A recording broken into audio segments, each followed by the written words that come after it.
Hello friends, welcome to my channel. Today we are going to learn Bridge Course Pretest for Standard 9 Subject Mathematics. चला मित्रांनो सुरुवात करूया. त्याआधी मित्रांनो एक चॅनलवर तुम्ही नवीन असाल तर चॅनल सबस्क्राईब करा. सोबतचं बेल घंटीचं बटन जे आहे बेल आयकॉन जो आहे त्याला ऑलवर क्लिक करा जेणेकरून तुम्हाला सर्व सेतूचे व्हिडिओ वेळेत मिळतील या चॅनलवर. त्यामुळे मित्रांनो सबस्क्राईब करा, लाईक करा, शेअर करा. चला मित्रांनो सुरुवात करूया. Question number 1, choose the correct alternative answer for each of the following questions. 5 मार्काला क्वेश्चन आहे. बघूया काय आहे तो पहिला क्वेश्चन आहे friends. Out of the following is an irrational number. We know friends √3 is an irrational number. तो आपला √3 जो आहे मित्रांनो तो झाला इरॅशनल नंबर. त्यामुळे लक्षात असू द्या √3 हा इरॅशनल नंबर आहे. सेकंड बघूया फ्रेंड्स. सेकंड काय तर सेकंड आपल्याला म्हणता येईल if the measure of two angles of a triangle are 60 and 50 then find its measure third angle. Friends दोन अँगल जे ते 60 आणि 50 दिला आहे म्हणजे 110 झाला. 180 मधनं 110 मायनस केला 70 येईल म्हणजे answer is option B 70. Median drawn on a hypotenuse of right angle triangle is dash dash of the length hypotenuse. मित्रांनो हायपोटेन्यूसच्या निम्मे असते ती so half. Option T is the answer. Cube root of 64 is 4 कारण की 4चा cube काय 64 आहे. Measure of semi circular arc. मित्रांनो सर्क्युलर आर्क 360 असतो, इथे सेमी सर्क्युलर आहे म्हणजे ऑब्विसली 180 असणार आहे. Option A. ओके फ्रेंड्स, या पद्धतीने मित्रांनो हा क्वेश्चन आपला सॉल्व्ह झाला. आता करूया आपण दुसरा question. Question 2, solve write the following fraction in the decimal form. 22/3. मित्रांनो हा आपल्याला सॉल्व्ह करायचा आहे 22/3. तर फ्रेंड्स चालू करूया, सुरुवात करूया. 22 डिवायडेड बाय 3 आपण करणार 3. काय तर बघा 3 7 जा 21 इथे येणार 21 मायनस करणार आला उरला मित्रांनो 1. मित्रांनो आता आपल्याला पुढे शून्य घ्यावं लागेल. सो डेसिमल पॉईंट द्या. इथे शून्य लिहून घ्या 1 2 साधारणपणे मी 3 लिहितो. ओके हा शून्य खाली उतरवला. 3 3 जा 9. सो राईट हिअर 3 9 आला मायनस करा 10/9 10 - 9 इज 1. Again take 0. पुन्हा 10 आला आहे पुन्हा भाग तोच जाईल. 3 3 जा 9. Okay 10 - 9 is again 1. Again take 0. पुन्हा 0 घेतला पुन्हा तोच मित्रांनो येत आहे. यावरून आपल्याला काय कळतं आहे तर हा रिकरिंग आहे. हा 1 जो आहे तो पुन्हा पुन्हा येत जाणार आहे म्हणजे इकडे येणार 3 3 डॉट डॉट डॉट असा येत जाईल. म्हणजेच मित्रांनो याचा फ्रॅक्शन काय येणार 22 divided by 3 is equal to 7.333 dot dot dot. म्हणजेच फ्रेंड्स 22/3 इज इक्वल टू 7.3 वरती येणार 1 डॉट कारण काय हा रिकरिंग आहे पुन्हा पुन्हा येतोय. अशा पद्धतीने तुम्ही उत्तर लिहा. Second, from the adjoining figure find the measure of angle ABC. ABD असेल बहुतेक तो आपण लिहूया ABD. ओके फ्रेंड्स ABC आपल्याला काढावाच लागेल. ABD काय तो आधी काढूया. आता फ्रेंड्स हा 70 दिला आहे हा 50 दिलेला आहे. We know friends sum of all angles interior angles of a triangle is 180. So हा कसा लिहितील बघा मेजर ऑफ अँगल A. आता हा B कसा आहे ABC आहे plus measure of angle ABC plus angle C is equal to 180. The sum of all angles of triangle 180 असते. ए आहे फ्रेंड्स 70. ABC आपण काढतोय ABC. C आहे फ्रेंड्स 50 इज इक्वल टू 180. 70 + 50 120 झाले. 120 plus angle ABC is equal to 180 म्हणजे angle ABC is equal to 180 - 120 मी angle ABC is equal to आहे 60. So friends हा 60 आला. ओके आपल्याला विचारला आहे ABD. समजा ABC विचार असेल तर 60 लिहा आणि ABD असेल तर काय हा काय लिनियर पेअर करतोय. So angle ABD plus angle ABC is equal to 180 because make a linear pair angles linear pair. So friends angle ABD plus ABC 60 आला आहे right here 60 is equal to 180 means angle ABD is equal to 180 minus 60. So we get 120. Friends लक्षात घ्या, हा जो angle आहे हा जर काढायचा असेल तर रिमोट इंटेरियर चा फॉर्म्युला तो सुद्धा वापरू शकतो आपण. रिमोट इंटेरियर अँगल काय सांगतो आपल्याला, हा जर एक्सटेरियर अँगल असेल तर याचं मेजरमेंट, हे जे लांबचे अँगल्स आहेत इंटेरियर रिमोट इंटेरियर्स यांची बेरीज 70 + 50 120 असे तुम्ही लिहू शकाल. Okay friends, next sum. Write the name of any one of minor arc from the adjoining figure. मित्रांनो मायनर आर्क आपल्याला फाइंड करायची. मायनर आर्क म्हणजे काय, 180 सेमी सर्कलपेक्षा कमी असणार आहे. ए बी लिहिता येईल, लिहूया. Minor arc, arc A B, arc B C लिहिली तरी चालेल, बी सी, किंवा आर्क ए बी सी ही सुद्धा मित्रांनो मायनरच आहे. 2 लिहा. ओके, पुढचं गणित काय बघा. ॲड आपल्याला सांगितलं 2x² - 4x + 6 + 4x² + 5x - 7. लिहूया. 2x² - 4x + 6 + 4x² + 5x - 7. Friends आधी जे सेम आहेत टर्म्स ते आपण लिहूया. याच्या बघितलं तर 2 आहे नाही का, इथे 2 आहे, ते जवळजवळ येतील. बघूया काय करतोय. 2x² अधिक ब्रॅकेट सोडवा -4x + 6 + 4x² + 5x - 7. So like terms this, write in the bracket 2x² + 4x² plus second like term 4x and 5x. This is -5x. Remember that, -4x + 5x plus 6 and -7. So 2x² + 4x² is 6x², -4x + 5x is only x, and 6 - 7 is -1. So answer is 6x² + x - 1. Write the name of test by which following triangles are congruent. Friends हे 2 triangles आहेत आणि both are right angle triangles. Right angle triangles आहे. So याच्या समोरची जी side आहे AC is hypotenuse and this is also hypotenuse. So friends, these are congruent, means hypotenuse are congruent, and this is the side, this is also congruent. One side and hypotenuse in right angle triangle. So test is hypotenuse side test. फक्त taste लिहायची, ती लिहून टाका. hypotenuse side test. हायपोटेन्यूज side टेस्टने हे दोन्ही triangle कसे आहेत तर कॉन्ग्रुएंट आहेत. नेक्स्ट काय बघा.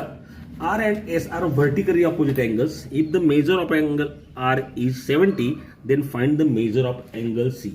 आता फ्रेंड्स आपल्याला दिलेलं काय, angle R and angle S are vertically opposite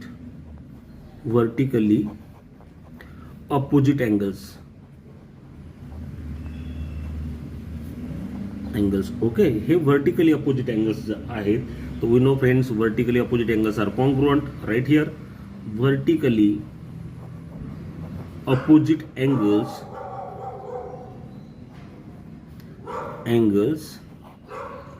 are congruent. आता मित्रांनो हे कॉन्ग्रुएंट आहेत म्हणजे काय, angle R congruent angle S, but angle R is given 70. R is 70 हा गिवन आहे. सो फ्रेंड्स हा 70 आहे तर S सुद्धा किती येणार, therefore angle S is also 70. So this is the answer. Question number 3, represent √3 on a number line. मित्रांनो number line आधी काढून घेतली मी, ही नंबर लाईन काढली. हा 0 1 2 3 युनिट्स हिअर -1 -2 नंबर लाईन काढली. आता आपल्याला √3 दाखवायचं आहे, त्यामुळे काय करायचं आहे फ्रेंड्स, आता लक्षात घ्या. √3 दाखवताना आपण काय करतो, 1 जो आहे ना याच्यावरती हे जेवढं डिस्टन्स आहे तेवढंच डिस्टन्स आपण वरती घेणार. ओके, तेवढं डिस्टन्स घेतल्यानंतर काय होणार आहे मित्रांनो, हे 1 युनिट आहे, हे सुद्धा 1 युनिट. याला सपोज नाव दिलं मी A आणि याला नाव दिलं मी B. आता 0B जो आहे, OB जो आहे तो जॉईन करून घ्या. आता मित्रांनो हा जॉईन केल्यानंतर हा 1 युनिट आहे, हा 1 युनिट आहे, हा आपण परपेंडिक्युलर काढलाय म्हणजे हा ट्रायंगल झाला right angle triangle. So right here in triangle OAB, angle OAB is equal to 90 because it is perpendicular. So by Pythagoras theorem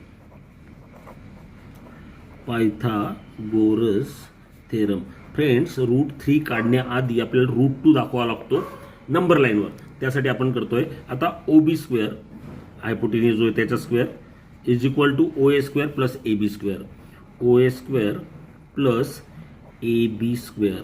friends O A किती 1 स्क्वेअर, ए बी किती 1 square, 1 plus 1 is equal to 2. So O B square is equal to 2 means O B is equal to √2 taking square root. तर friends हे जे अंतर आहे ते √2 आलेलं आहे. आता हा √2 आला तर आपल्याला नंबर लाईनवर दाखवायचं हे डिस्टन्स. हे डिस्टन्स जे आहे जेवढं डिस्टन्स नंबर लाईनवर दाखवू, मग त्यासाठी आपण यूज करणार कंपॉस. आता हे डिस्टन्स मित्रांनो किती आहे, तर हे डिस्टन्स आहे √2. आता याला नंबर लाईनवर आणायचं आहे म्हणजे मी इकडे आणतो बघा. ओके, आता मित्रांनो हा जर इथे जो पॉईंट आला आहे नंबर लाईनवर टी, हे जेवढं डिस्टन्स आहे तेवढंच हे डिस्टन्स असणार आहे. म्हणजे ओ टी जे आहे हे डिस्टन्स हे आलं आहे फ्रेंड्स √2. आपल्याला √3 दाखवायचं आहे, लक्षात घ्या. मग इथे लिहिता येईल आपल्याला O B is equal to O T, कारण काय आपण काय केलं कंपॉसने काढला आहे, म्हणजे तेवढंच डिस्टन्स आहे ते √2. ओके फ्रेंड्स, हे तुमच्या लक्षात आलं असेल. आता आपल्याला √3 करायचं आहे. त्यासाठी काय करणार, इथून बघा परपेंडिक्युलर करा आणि 1 युनिट घेणार. इथून सुद्धा 1 युनिट घेणार. काढतोय मी, परपेंडिक्युलर ड्रॉ करतो. आता फ्रेंड्स हा परपेंडिक्युलर ड्रॉ केला आणि इथून यालाही जॉईन करून घेतला. याला मी समजा नाव देतो डी. ओके फ्रेंड्स, हे डी नाव दिलं समजा याला. आता मित्रांनो इन ट्रँगल बघा, नीट लक्षात घ्या. In triangle O T D, O T D हा सुद्धा राईट अँगल ट्रँगल, कारण की हा परपेंडिक्युलर काढला आहे. मग फ्रेंड्स इथे ओडी काय झाला, ओडी हा hypotenuse. So by Pythagoras theorem, by Pythagoras theorem काय मिळेल, O D square is equal to O T square plus T D square. O D square is equal to O T square plus T D square, O T square plus T D square. Friends O T किती आहे आत्ताच काढला √2. So √2 square आणि T D आपण घेतला होता 1 unit, म्हणजेच तो सुद्धा आहे 1 square. √2 square is 2 and 1 square is 1. So friends 3 मिळाला. O D square is equal to √3. So taking square root, so O D is equal to √3. O D is equal to √3.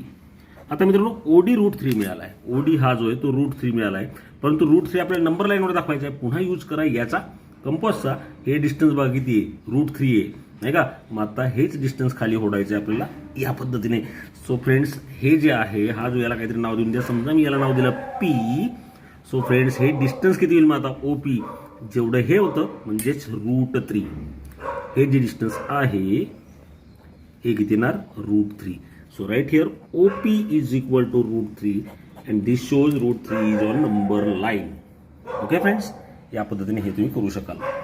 Next question. In the figure line L parallel line M and line N is their transversal. L M parallel आहे आणि हे N line transversal आहे.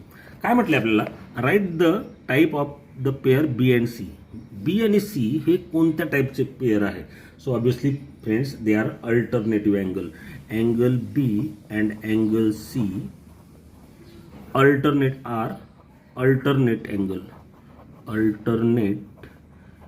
angle यांना आपण मराठीत व्युत्क्रम कोन असे म्हणतो नाही का. आणि हे कसे असतात, जर लाईन पॅरस असेल तर कॉन्ग्रुएंट असतात. So B congruent angle C. Okay friends. Okay, if M is equal measure of angle A is 50, angle B is equal to आपल्याला विचारला आहे. बघा मित्रांनो हा ए जो आहे ना आणि A B, angles A and B are angle A and angle B are corresponding angles.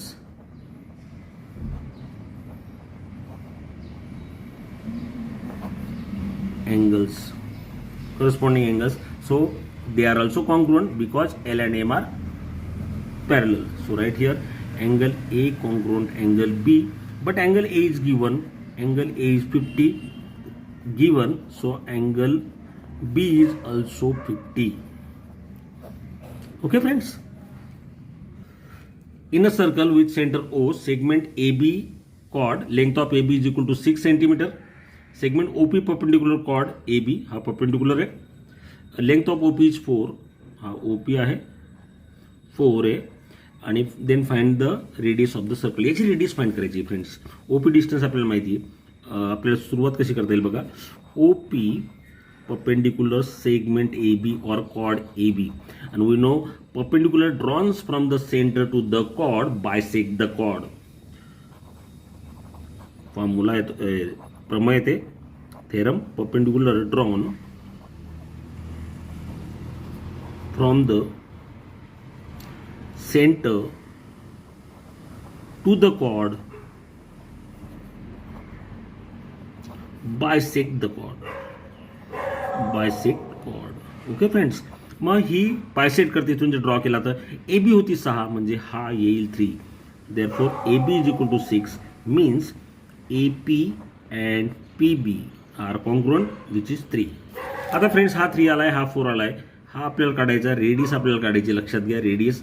So this is triangle O P A, right angle triangle. In triangle O P A angle P is 90, so use Pythagoras theorem.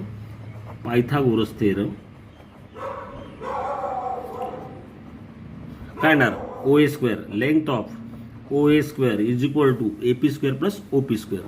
Length of AP square plus length of OP square. AP is 3, so 3 square, and OP is 4, 4 square. 9 plus 16 is equal to 25. Length of OA square is equal to 25. Length of OA is equal to 5. Friends, OA किती आला तर तो आलेला आहे 5 आणि हीच आपली radius होती. So radius is equal to 5 centimetre. Okay, next expand m plus 3n bracket square. Use here a plus b square. याचे एक्सपान्शन काय, a square plus 2ab plus b square हे याचे expansion. This is the first term, this is the second term. Here m is the first term and 3n is the second square. So using this expansion find it. m म्हणजे a square असतो म्हणजे इथे येणार m square plus 2 times आहे. So right here again 2 times. ab म्हणजे या दोघांचा multiplication आहे. So right m into 3n and last second term square, that is second term is 3n. So right here 3n square. So what we shall get, m square plus 3 2s are 6mn and 3n square is 9n square. This is the expansion. m square plus 6mn plus 9n square. Construct the triangle ABC. मित्रांनो, solve the following question आहे. Question 4 last question, 6 मार्क्सला आहे, 3 मार्कला आहे. Length of AB 5.2, BC 5.8, length of AC 6.3. मित्रांनो, कोणती एक side जी आपण आधी खाली काढून घ्या. जी मोठी साईड आहे मी ती काढली आहे. AC काढून घेतलाय 6.3. आता B आपल्याला फाइंड करायचं. तर कसं फाइंड करणार, आता AB बघणार. AB कुठे तर हा आहे, तो किती आहे 5.2. So use the compass. 5.2 घ्या बरोबर. आता मी समजा या पद्धतीने 5.2 जो आहे फ्रेंड्स तो घेतोय. तुम्ही पण 5.2 घ्या. हा माझा 5.2 आहे. आता B 5.2 आहे, AB 5.2 आहे, मग A पासून घेणार, एक या पद्धतीने कर्व काढणार. आता BC किती आहे तर BC 5.8 आहे. आता इथे पुन्हा 5.8 घ्या. साधारणपणे मी 5.8 माझा येतो आहे इथे. Okay friends, 5.8. आता इथून करणार C पासून BC 5.8 आहे. सो C पासून B 5.8 अंतर आहे, त्यामुळे इथे हा जो पॉइंट आहे तो आहे आपला B. So joint AB and BC हे जॉईंट करून द्या. जॉईंट केल्यानंतर मित्रांनो हा झाला आपला ट्रँगल ABC. आय होप तुम्हाला ते कळालं असेल. अशा पद्धतीने करा. पुढे बघा मित्रांनो, यांना आपण देऊ शकतो 5.2 and this is 5.8. Next, multiply and write the degree of the product. मित्रांनो, मल्टिप्लिकेशन आहे बघा. X square minus 6x plus 8, x square minus 6x plus 8 and second is x minus 2. आता फ्रेंड्स, एक्स मायनस 2 मी आधी लिहून घेतो, म्हणजे x minus 2 आणि हा इकडे लिहितो x square minus 6x plus 8. आता मित्रांनो, 2 ब्रॅकेट आहेत, याच्यामध्ये प्रत्येक टर्मने याला गुणणार आणि नंतर -2ने पुन्हा याला गुणणार. काय येईल बघा, x right whole bracket x square minus 6x plus 8. आता -2 पण आहे, -2 पुन्हा लिहा x square minus 6x plus 8. Multiplication करू. X into x x square, x into minus 6x minus 6x square, x into 8 plus sorry x into x square x cube friends, sorry x into x x cube, नंतर हा सी x square, हा येईल 8x. 2 into x minus 2x square, 2x square minus 2 minus 6, so minus plus 12x and minus 2 and 8 minus 16. आता light term मित्रांनो x cube separate आहे ती करून घ्या. आता स्क्वेअरवाल्या म्हणजे ही आणि ही मायनस 6x स्क्वेअर हा येईल मायनस 2x स्क्वेअर. आता नंतर 8x and 12x plus 8x plus 12x and हा येईल -16. X square -6 -2 is -8x². 8 + 12 12, 8 + 12 20, so 20x -16. Okay, sorry friends, हा पुन्हा क्यूब आहे, म्हणजे इथे पण क्यूब करून घ्या, cube. So answer is x³ -8x² + 20x -60. आपल्याला इथे विचारली degree of the product. So degree means highest power जी आहे ती आहे 3. So degree is 3. I hope friends तुम्हाला ही क्वेश्चन पेपर कळाले असेल. मित्रांनो, चॅनलवर नवीन असाल मात्र चॅनल सबस्क्राईब करायला विसरू नका. तुमच्या मित्रांनाही नक्की व्हिडिओ पाठवा. टेक केअर, गुड बाय, भेटूया उद्या.